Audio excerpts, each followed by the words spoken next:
Bonjour et bienvenue à cette vidéo consacrée au pronom Y de lieu. Nous allons voir comment ça fonctionne. Alors, à la question Natacha est à la maison, nous regardons le groupe à la maison est un complément de lieu. Et alors, si je réponds à la question, je vais éviter de répondre par le même groupe. Donc je vais devoir le remplacer. Et comment est-ce qu'on remplace un complément de lieu? Avec Y. Donc on va répondre Natacha y est. Un autre exemple, Natacha travaille à la maison. Le complément de lieu sera à la maison. Donc Natacha travaille. Natacha y travaille. Voilà. Donc ensuite, question, Claudia a mangé au restaurant. Le complément de lieu est bien au restaurant.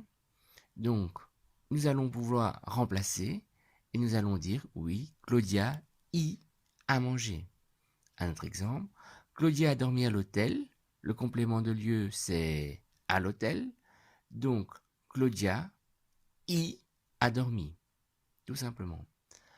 Troisième exemple, Olivia va partir au Canada. Le groupe complément de lieu, c'est bien au Canada. Et donc, à ce moment, Olivia va y partir. Un autre exemple, est-ce qu'Olivia doit aller au secrétariat?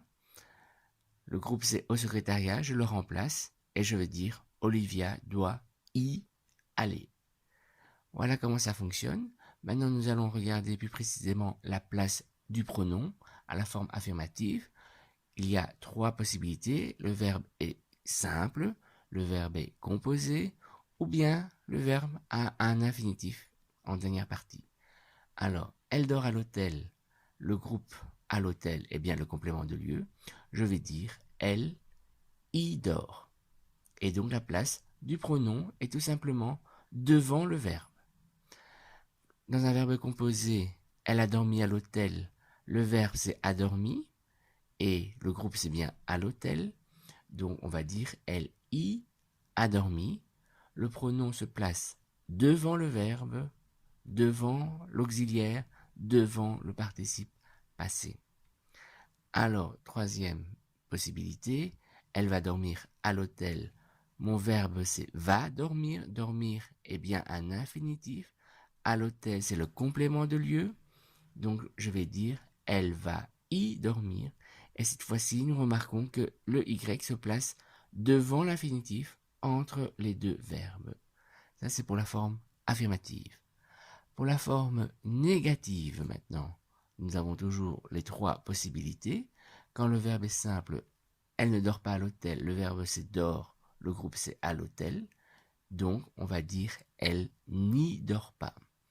À nouveau, devant, le pronom est devant le verbe. Quand le verbe est composé, donc, elle n'a pas dormi à l'hôtel. Mon verbe c'est a dormi, le complément de lieu à l'hôtel, et donc je vais dire elle n'y a pas dormi. À nouveau, le pronom est devant le verbe, devant l'auxiliaire, devant le participe passé.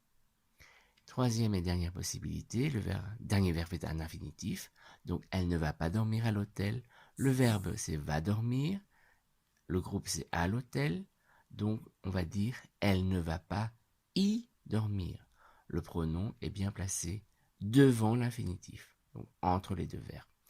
Voilà, merci d'avoir regardé cette vidéo, je vous invite à faire des exercices et à bientôt.